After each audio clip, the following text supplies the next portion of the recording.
Welcome to Genomes' cringy budget answer to the Skypad, also seen on the world's most exclusive motor racing that we don't want a lawsuit from.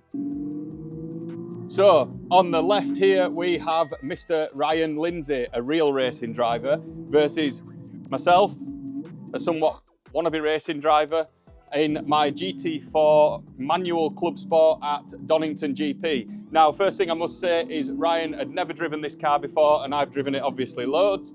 And what we wanted to get was a comparison between a genuine racing driver and who gives tuition, which I've had tuition with and he's really, really good, versus myself, and both in the same car. Now, he'd never driven the car. This is his second lap, so his first hot lap, and we're straight into the Craner curves where he's already pulled a little bit of time. And ultimately here, he is in another gear up from me. I held a gear through here, lost a little bit of pace, and as you can see, he's got a nice wide line. Stopping here, we are up against that post for reference, versus where I am there about a car and a half back. Now, we jump onto this straight here, one of my favourite parts of the circuit. I'm less respectful to the car here and hold it on the limiter from about now, versus him taking another gear. And then we're straight into this McLean's corner. As you can see, he's set himself up much better than I have. He's already about a car and a half in front, and he gets a much better exit at this point as a result of taking a wider line into the corner. This is an uphill blind crest into, can't remember, Coppice, there we are.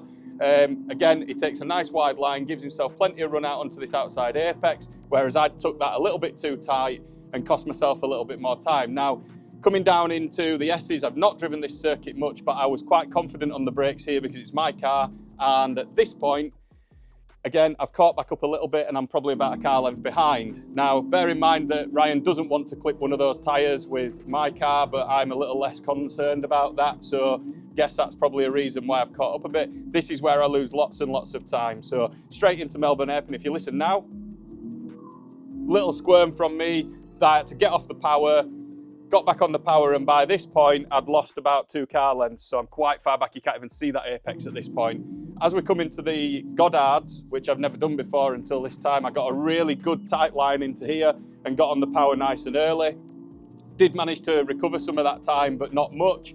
As we're coming up here, as you can see, Ryan has now done a 143.79 versus my 144.77, so I'm actually quite chuffed with that.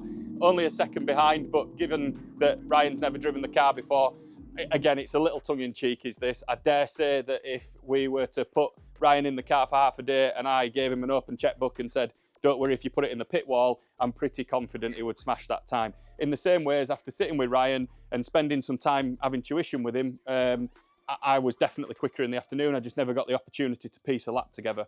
So we're going to roll straight into what Ryan thought about the car, where we could improve it a little bit more, and what he thought about the Stage 2 package. Hi everyone, my name's Ryan Lindsay.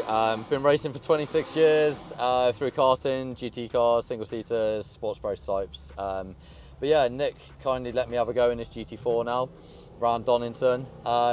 Yeah, really good. You can definitely feel the extra power that the car's got. There's a bit more torque coming out the corners, so it does light up the rear wheels a little bit quicker.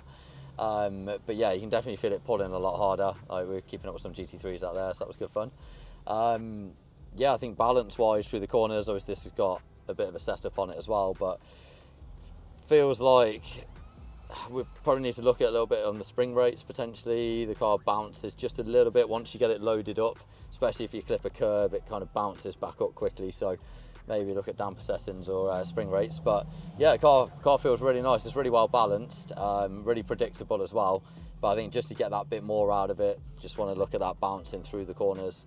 But yeah, overall really well set up car, and definitely feels quicker than a normal GT4. So yeah, it's been a good day. So yeah, thank you, Nick.